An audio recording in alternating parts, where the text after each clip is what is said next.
Salut tout le monde, j'espère que vous allez bien tout le monde, j'espère en tout cas que vous avez passé une bonne journée. Il fait chaud, et oui, d'où justement cette tenue très décontractée. Et forcément, et oui, ça fait déjà un mois, et oui, bientôt un mois environ, que vous n'avez pas eu de débriefing, que vous n'avez quasiment pas eu d'actualité de catch. La raison est simple, c'est que vous le savez, lorsque il y a eu les reviews de la WWE et de la AEW. Je suis désolé hein, pour la AEW, vous avez été pris dans la masse, vous aviez rien demandé, vous avez pris également. Eh bien, j'ai décidé d'arrêter, enfin de pas de boycotter, de prendre une grosse pause au sein de la WWE parce que je me suis dit, si je continue, c'est tout simplement la passion qui va se détruire et je me suis dit, on va arrêter de regarder le catch en ce moment, on va laisser les choses se faire et on va y revenir progressivement. Il y a un prochain pay-per-view qui va arriver, c'est le WrestleMania Backlash et justement la question qui va pouvoir être donnée, que, est-ce que la passion est de retour? C'est ça en fait la raison, la passion. La passion nous anime tous. Est-ce que cette passion qui m'a peut-être été ébréchée, est-ce qu'elle est revenue? Et c'est justement ça qu'on va voir dans ce débriefing de WrestleMania Backlash. Alors qu'est-ce que nous avons eu d'important dans ce pay-per-view qui a eu lieu donc hier soir aux États-Unis? Eh bien, nous avons eu l'avènement d'une toute nouvelle championne de la féminine de SmackDown, en la personne de Ronda Rousey, qui a donc battu dans un I Quit match Charlotte Flair. D'ailleurs, Charlotte Flair qui est blessée, hein, pour bien les gros guillemets que je viens de vous donner. Ensuite, il y a bien sûr la victoire de Bloodline contre Drew McIntyre et la RK Bro. Un nouveau membre dans la fameuse équipe de Edge. Alors, je tiens à signaler une chose importante. Je n'ai absolument pas suivi toutes les storylines, que ça soit de WrestleMania à WrestleMania Backlash. Alors je sais à peu près ce qui s'est passé, hein, voilà, mais je vais pas vous mentir. Alors j'ai vu quelques petits extraits, des résumés, des articles ou des choses comme ça, donc j'ai pu littéralement voilà me renseigner. Mais si jamais vous trouvez que mes explications sont relativement, ouais, on va dire relativement complexes, on va dire ça comme ça, et ben concrètement, ne soyez pas trop dur avec moi, c'est tout simplement malheureusement la WWE qui est passée par là. Bon, en tout cas, on va commencer tout de suite par l'avènement de la nouvelle championne féminine de SmackDown. C'était le I Quit match, un I Quit match donc qui a vu la défaite de Charlotte Flair. C'était un bon match. Franchement, c'était un bon match. Je suis pas très fan hein, des I Quit match en général. Je trouve d'ailleurs que c'est relativement assez bénin. Honnêtement, il n'y a pas grand-chose à se mettre sous la dent. Malgré tout, les deux jeunes filles ont fait le job.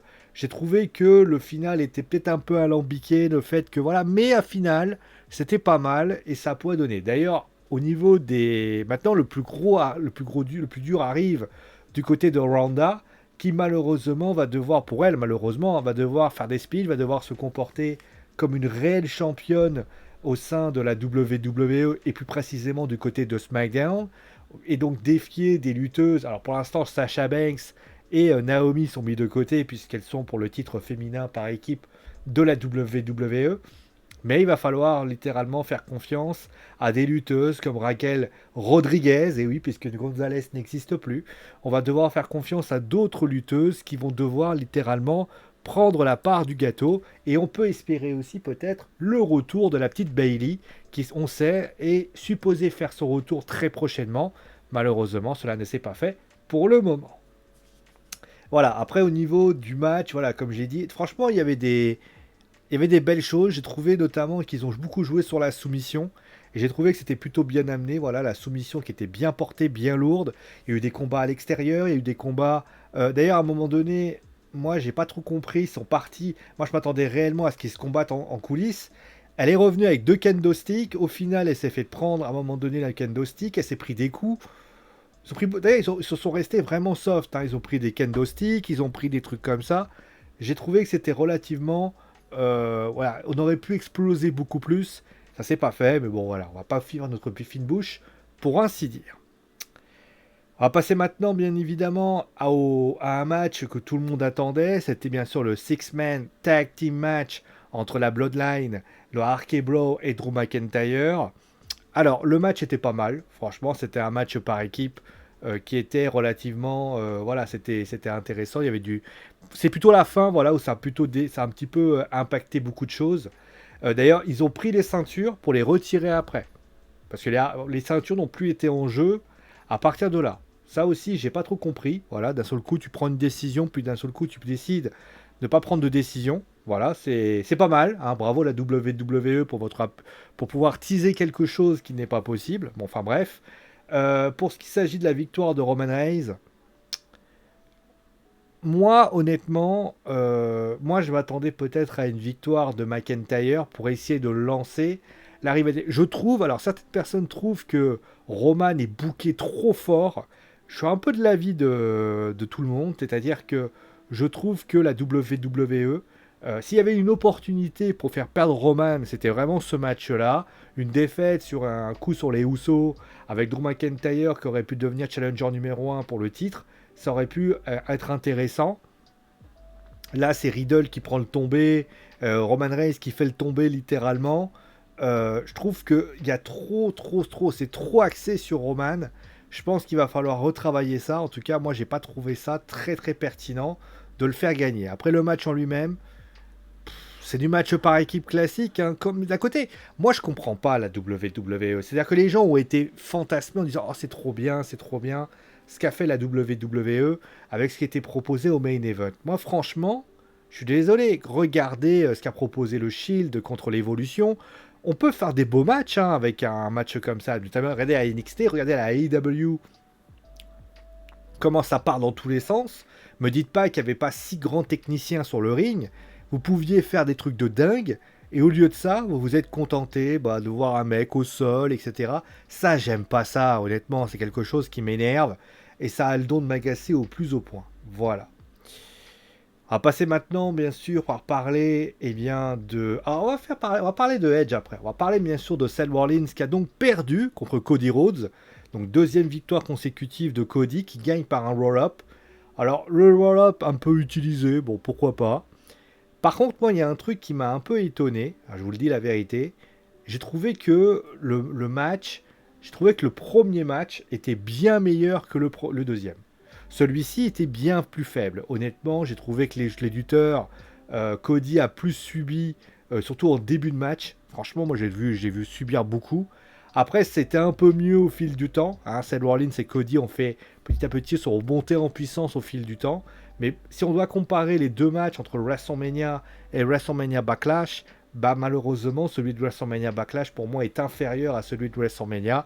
Après, bien sûr, les deux ont le droit aussi de faire des performances contrastées. Donc on va pas bouder notre plaisir. Mais après, voilà, c'était un opener. L'opener, est-ce qu'il a donné envie? La réponse est oui, et c'est tout ce qu'on avait demandé pour ainsi dire. Et donc on va terminer bien sûr avec Edge. Edge qui a donc un nouveau partenaire, enfin plutôt une partenaire, puisque Rhea Ripley a donc rejoint le clan de Edge. Alors je vais aller vous chercher le nom du clan, comme ça à la limite, il n'y a pas de jaloux. Alors je vais taper Edge, ça va aller plus très vite. Si je tape Edge, il va me sortir. Bien sûr, il va sortir Microsoft Edge, espèce d'abruti fini. Putain. Alors, attends, bougez pas les enfants. Ah, il s'appelle Judgment Day. Voilà, le clan s'appelle Judgment Day, donc le jugement dernier. Alors, je vais vous dire la vérité, j'ai absolument pas suivi la story entre pourquoi Judgment Day, pourquoi une raison très simple, c'est que je vous l'ai dit, je me suis coupé vraiment de la scène du catch. J'ai vraiment eu envie de voilà, faire une grosse pause, pour ainsi dire. Alors, concrètement, le match en lui-même était pas mal. Edge a fait ce qu'il avait à faire. AJ a été très bon, comme d'habitude. Donc on a envie de faire quelque chose de pas mal. Pour Rhea Ripley, c'était pas totalement une surprise parce que les rumeurs pouvaient annoncer que Edge allait concrètement, que Rhea allait rejoindre la team Edge, concrètement. Donc je pense qu'on va faire un petit entracte, voilà pourquoi, etc. C'est intéressant d'ailleurs de savoir qu'est-ce qui va se passer maintenant, parce que là le clan commence à se prendre forme. Il se murmure d'ailleurs que Tommaso Ciampa devrait rejoindre le clan également. Ça c'est intéressant aussi. Hein, voilà, ça va faire 3 lutteurs, donc Damien Priest, Tommaso et donc Edge, Et donc nous avons Rhea qui sera là. Alors après, certaines personnes m'ont dit, j'ai entendu ça, oui, mais ça met pas on met en avant Edge, on met pas en avant finalement les autres. Faut pas oublier que Tommaso, etc., tous les autres, ne sont pas, va dire, ont le temps d'évoluer encore. Je veux dire, si tu leur donnes un an de Edge, bah, un an de Edge, c'est un an de formation. Et j'ai envie de te dire, ils vont pouvoir progresser. Damien va progresser. Rhea va progresser. Alors tu vas me dire, oui, mais Rhea, elle est toute jeune. Elle est plus. Voilà, Rhea, elle est. Ouais, on va dire, Rhea, elle est plus toute jeune, etc. C'est vrai que Rhea, aujourd'hui, bah, elle a pas. Rhea, si je vous sors le nom, Rhea, elle a 25 ans. Elle est toute jeune. Voilà, elle est toute jeune. Tommaso, il a plus d'expérience, bien sûr, parce que Rhea, voilà. Donc, concrètement, oui, j'avais pas l'âge de Rhea, je m'en excuse. Et Damien a encore le temps de progresser. Donc, il faut laisser le temps à Edge de les faire progresser. Et après, ils prendront leur envol tranquillement. Par contre, je trouve que l'idée de vouloir créer un gros clan à Raw, qui n'est pas une mauvaise idée en soi, je trouve. Alors Tommaso, c'est pas du vrai. Hein. Il n'a pas intégré la Judgment Day. Je trouve que il va y avoir un. Alors, soit il va y avoir. En fait, il y a deux possibilités dans cette histoire de clan. La première idée, c'est il y a un deuxième. Forcément, vous savez, il y a un clan qui existe, qui est le clan de la Bloodline. Soit tu crées littéralement un clan, donc tu décides de faire un face turn au Uso, donc au Bloodline, et tu fais donc en sorte que Roman, concrètement, eh bien, ce qui ne serait pas déconnant en soi, fasse un Bloodline versus Judgment Day. Ça pourrait créer littéralement ce qui s'est passé entre la Undisputed Era et à un moment donné ils se sont mis à faire des clans par-ci par-là, ou la fameuse Pinnacle contre ah merde, ah j'ai oublié le nom, Venus Cycle, voilà. Donc ça peut être une bonne idée, sauf que dans l'idée il faut que ce soit fait comme ça. La deuxième possibilité que moi je pourrais voir comme éventuelle, il faudra mettre une, par contre il faudra mettre une femme dedans. Après il y a des quelques pistes, on peut imaginer Naomi, on peut imaginer peut-être Naomi ou quelqu'un qui pourrait intégrer cette équipe. D'ailleurs, Naomi a déclaré d'ailleurs tout ça. Maintenant, si tu continues à faire perdurer cette technique, alors certes, AJ va être encore là, Finn Balor est venu rendre visite, on peut imaginer peut-être Liv Morgan intégrer littéralement le clan pour littéralement les empêcher d'avancer, sauf qu'il va y avoir un léger problème, c'est qu'au bout d'un moment, tu vas retrouver les limites de ce clan. C'est-à-dire que, prenons un exemple, vous allez prendre chacun des titres concrètement de Raw. Dans le titre, vous avez donc le titre majeur, donc il est détenu par Roman. Edge peut pas l'avoir, concrètement parce qu'il y a deux heals, sauf si Roman passe face. Et puis ça serait pas pertinent dans le sens où Roman, en tant que face, en tant que heal, a déjà battu Edge plusieurs fois.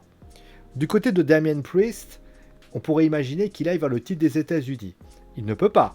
Pourquoi? Parce que les titres des États-Unis, concrètement, ne peuvent pas être utilisés puisque c'est Theory, enfin Austin Theory, qui l'a. Pour les filles, alors les filles c'est plus jouable parce que c'est Rhea, parce que Rhea pourrait affronter Bianca. Et dans l'idée, ça peut être une idée intéressante à mettre en place. Pourquoi pas? Sauf que, avant de pouvoir imaginer Rhea détenir une ceinture, il va falloir que Edge ait une ceinture. Donc, moi, mon point de vue là-dessus va être très simple. C'est pour ça que je dis réunifier les ceintures de la WWE. Bah là, regardez, le titre a même pas été défendu. Vous vous rendez compte que le titre de la WWE, le titre unifié de la WWE, n'a même pas été défendu pour quoi que ce soit. Donc, je trouve que c'est un peu bizarre. Donc, je pense qu'un Money in the Bank, enfin c'est Hell in a Cell, je pense qu'ils vont faire défendre les ceintures. Je peux imaginer peut-être aussi un truc tout bête, c'est-à-dire qu'on fasse le rematch avec peut-être le winner take all, avec concrètement la RK Bro, les Drew McIntyre contre tout ça. Mais là, il aurait fallu gagner le match. Donc voilà. Donc pour revenir à l'histoire de Judgment Day, je suis très perplexe à l'idée de voir comment ce clan va se mettre en place. J'espère être surpris. Alors c'est très rare des clans mixtes de lutteurs et de lutteuses, bon pourquoi pas. Mais concrètement, la dernière fois qu'il y a eu ça, c'était Diamond Mine, et on a vu que Ivy Nice avait un petit peu de spot, mais Roderick Strong et les autres, c'était pas la joie. D'ailleurs, son Michael Baven a été d'ailleurs renvoyé de la WWE, c'est pour dire à quel point. Donc au final, quelle est la conclusion de ce pay-per-view? Est-ce que la passion, ils me l'ont redonné? Est-ce que je suis dans cette situation à me dire, la passion a été là, la passion m'a guidé, la passion m'a réanimé. Et est-ce que je suis fier de la WWE? Alors, je suis fier de la WWE? Non. Parce qu'il faut arrêter les conneries. C'est pas parce que tu me fais un pay-per-view plutôt bon, on va même dire plutôt très, aller plutôt entre bon et le très bon, on va oublier ce qui s'est passé. Sauf que, il y a eu quand même des bons matchs, il y a eu de l'intensité, il y a eu une forme de... D'ailleurs, ils ont limité le nombre de matchs, qui est très bien. Ils ont fait 3 heures de show, très bien. Ils ont fait littéralement un petit préparatif, c'est un petit peu de transition, et ils se suivaient. Maintenant, je vais être honnête avec vous, si je dois sauter au plafond pour ça, je vais être honnête avec vous, c'est du foutage de gueule. Parce que si ça, ça doit être le pay-per-view référence après WrestleMania, je suis quand même en train de se foutre de ma gueule. Ça va pas enlever les semaines et les semaines où je me suis fait chier à devoir débriefer des shows de Raw. Alors, SmackDown et NXT, c'était un peu mieux. Donc, finalement, est-ce que la passion est revenue? On va dire qu'elle est en train de revenir. Voilà. Alors, je sais ce que certains se disent. Ils se disent, ouais, mais c'est pas normal parce que toi, Sio, t'as fait l'erreur que moi j'aime pas. Tu as oublié qu'il y avait d'autres fédérations comme la New Japan Pro Wrestling, comme la Ring of the North, qui d'ailleurs a rené de ses cendres avec la AEW, etc., etc. Pourquoi n'as-tu pas, il n'est pas tu allé voir ces autres fédérations? Alors sache, jeune Padawan, que tu as totalement raison. Je ne peux le nier. Sauf que sache que j'ai un métier qui demande beaucoup de travail, et que la WWE, malheureusement, sur Daily, ça existe. La AEW, ça existe. Alors que Raw, alors que la Ring of the North et les autres, c'est un peu plus compliqué. Donc, ce n'est pas une excuse, c'est clair, parce que moi, j'aime bien me détendre aussi. Mais il y a un truc qui est réel, et je suis d'accord avec toi. J'aurais pu me diriger vers ces fédérations, je ne les ai pas fait par souci de temps et de timing. Et donc, au lieu de vouloir faire un peu de ci, de ça, en espérant que ça marche, j'ai préféré plus regarder tout, faire une pause. Parce que c'est toujours pareil, quand tu fais une pause, tu peux à la limite souffler et voir les choses peut-être un peu plus de manière, on va dire un peu plus loin. Alors, est-ce que la WWE m'a redonné le goût de la passion? Il y a eu un début. Est-ce que ça veut dire que je vais aller voir... Alors, vous savez quoi? Je vais regarder Raw, je vais regarder SmackDown parce que j'ai des choses à faire, je peux en regarder tranquille. Par contre, soyons clairs sur une chose. Je vais aussi regarder la AEW, je vais regarder tout ça. Et quand je vois qu'il y a des choses intéressantes à débriefer, je débrieferai avec plaisir. D'ailleurs, il est prévu, je vais commencer à réfléchir quand même pour le format, etc. Mais voilà, en tout cas, voilà pour ainsi dire. Voilà, on va s'arrêter là pour aujourd'hui. De toute façon, j'ai pas grand chose à dire de plus. De toute façon, les stories, je les connais pas. Je suis vraiment. Voilà, ceux qui me disent, voilà, t'es nul, tu connais pas, machin. Ouais, bah, oui, bah, à un moment donné, hein, voilà. Demander à la WWE, faire des bons shows, et après, je pourrais discuter. Voilà, merci à vous tous d'avoir suivi l'émission en tout cas. Portez-vous bien, et ciao les amis.